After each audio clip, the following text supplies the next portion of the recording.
مرحبا، شلونكم بنات؟ قاعدين ننتظر السيارة تجينا من شركة مافيرا.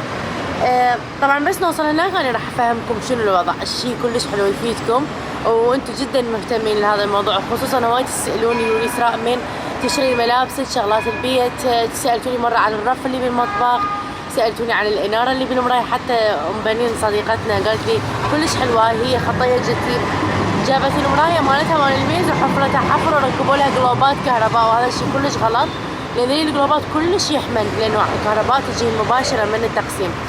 فاللي عندي كلش حلوات تركبون بقطع لزق على المرايه. المهم هواي شغلات تسالوني عليها، فاليوم راح اروح شركه مافيرا راح يسهلون عليكم الطلبات مالتكم. فبس اوصل اشرح لكم، خلينا هسه ننتظر السياره ونروح.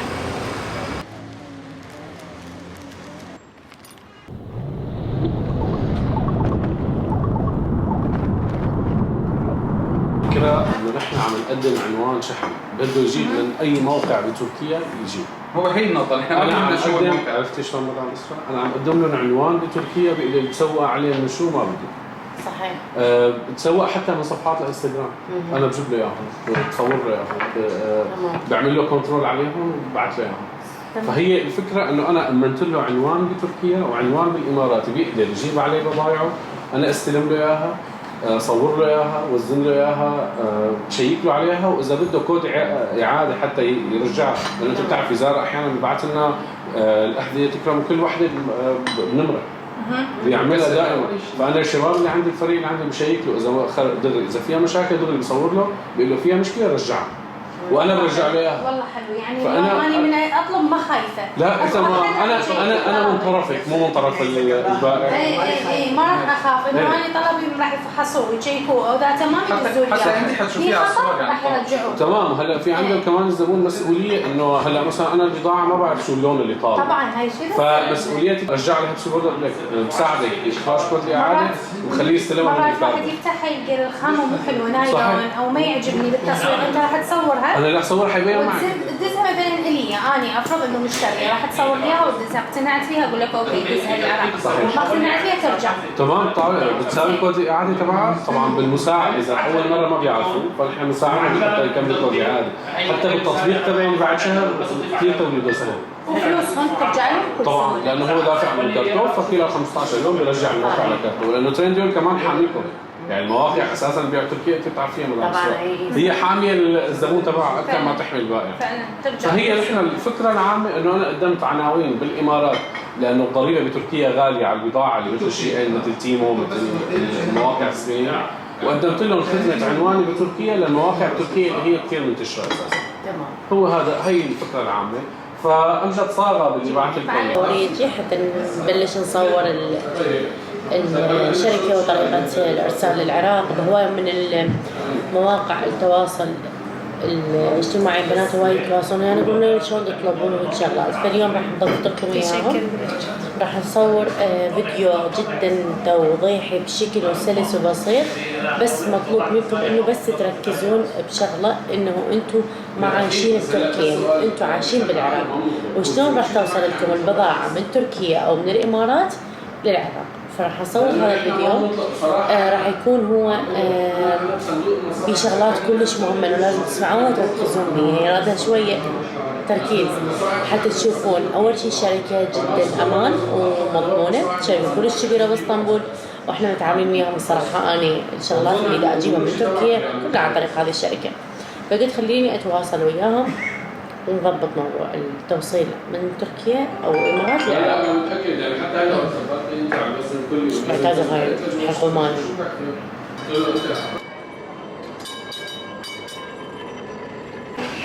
كملنا تصوير بشركة مافيرا. جيت على قسم ملابس، درت اخذ كم حاجة كم قطعة. عندي صديقة إلي محتاجة. مرحبا، اليوم الثاني على التوالي لازم نكمل لأن اليوم آخر يوم يتسد بالمعرض بروفتي من أنا. أخذنا كم شغلة كنا محتاجين رجعنا عليهم لأنه ما كانت حتى استرات ممكن واحد ينطينا وأشياء ممكن نروح نعدل عليها. جيت وأخيرا لهذا المحل صار ساعة عندنا بدي آخذ من عندهم مال منتجات الشعر. اختيارات هاي مال السيرومات، شوفوا شلون حلوة. فصراحة أحب إني أطور على نفسي كل فترة، أشوف شنو الشيء الجديد، أخذ تطلع أكثر يعني شنو أكو بالسوق، حتى واحد تكون عنده فكرة كلش حلوة. فعلا اللي يتعب يحصل ثمرة تعبه والله. إحنا هسه التعب عندنا يقرأ ألف، قالت لي برا خلينا نتغدى سمك. اليوم ما أعرف ليش عاجبها سمك، برغم هي ما تحب سمك بس ما أدري إيش جرى لها. ما أحب السمك على مودي والله. على مودي؟ جوع كثير قوي.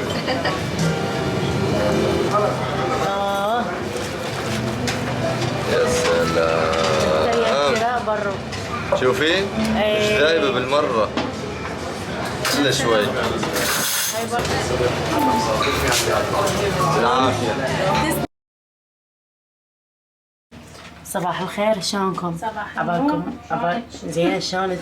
تشوفون عبالهم لابسه جنطتين، علاقه قماش وليش حلوه. عباك جنطه برو عباك جنطه حلوة. لا نسكافيه ما عندنا شيء، بطنكم توجعني من عنده صايره. على قد ما حتى برا خليته تدمن عليه. يلا امشي. صباح الخير، شلونكم؟ زين هاي بقش تشوفوها موجودة ها. جنايدن. ما شاء الله. ابو اللي كنت ديليفر. يا اختي طافره منو سواك يا اختي حبيبتي تسافرين. اي والله يا مرا. بس تريد تسافرين تتمرضين؟ لا بس اسطنبول. اي لانه وياي يا حبيبي.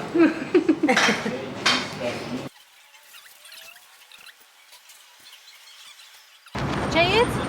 يلا روحي ويا ذولاك. روحي ويا ذولاك. جيد وعوفك؟ جايبين اكل للحمامات. ها حرتبين حير بنفسك، انا قولتي حمام امشي.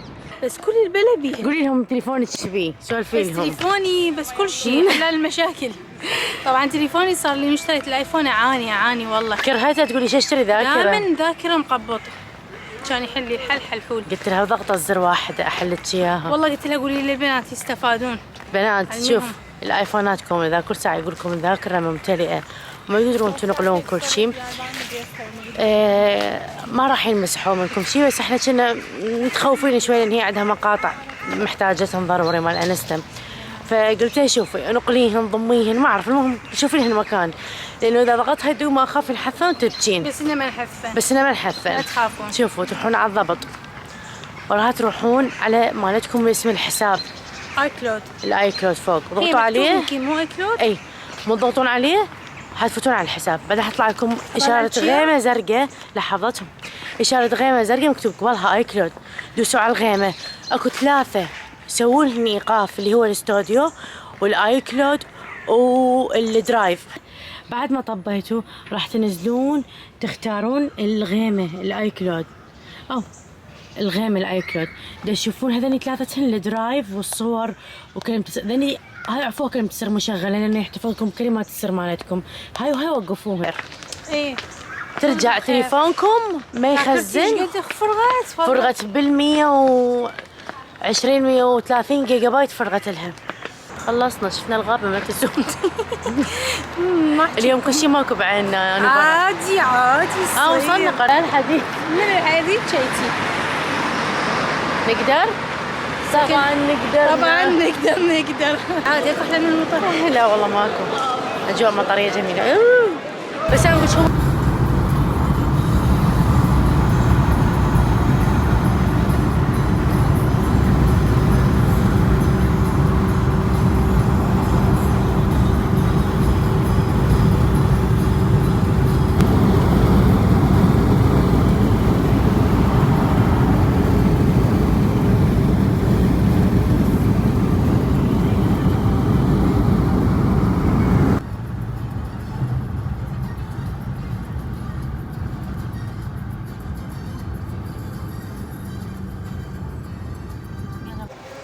أنا حاليا بمطار اسطنبول جاية على بغداد.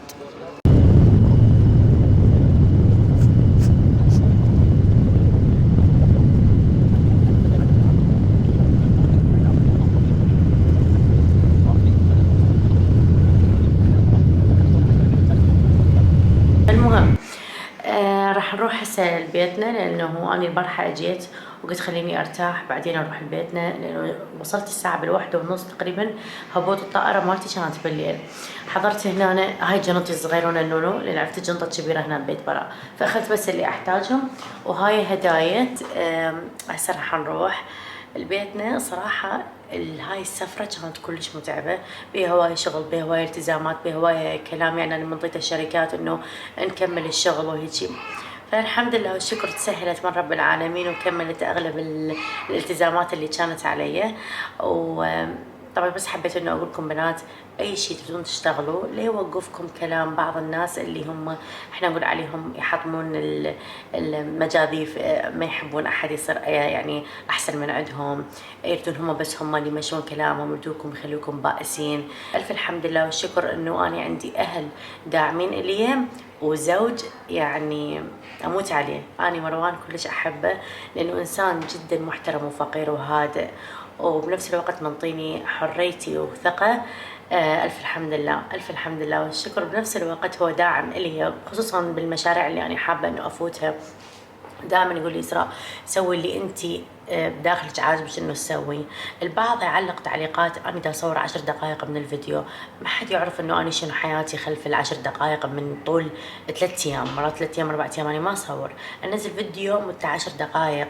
فأكو أشياء هواية بحياتي أنا ما أحب إنه أنقلها كلها. أنا مشوفتكم حياتي، بس أنا عندي شغل تمام، والشغل هذا فرحانة جدا بيه، وقاعدة أبدع يوم عن يوم بيه، وقاعدة أفوت بمجالات ألف الحمد لله قاعدة أطور بيها من نفسي. الداعم إلي الأول والأخير أكيد مروان زوجي.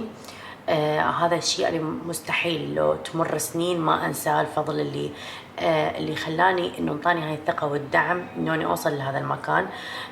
وأكيد البنات اللي يدعموني بهذا المشروع واللي يتواصلون يعني اللي يطلبون من عندي حاطين ثقتهم بي. فألف الحمد لله والشكر إنه أنا عندي ناس بحياتي داعمين إلي من رب العالمين. ألف الحمد لله والشكر. رجاء تعليقاتكم السلبية خلوها لنفسكم، والله يساعد الناس اللي أنتم عايشين يمهم، الله يساعدهم. شلون متحمليكم متحملين أفكاركم. هذا قاعد، هذا يشتغل، هذا ما يشتغل، هذا سمين، هذا ضعيف، هذا باع وجهه، هذا يعني أحول، هذا أعمى، هذا أطرش. يعني ليش تدخلون؟ أكو شغلات يعني ما يصير واحد يتدخل بيها. رميراله اوه البنات، شنو هاي انت حاط بطانية بالسيارة ترتاح؟ شنو؟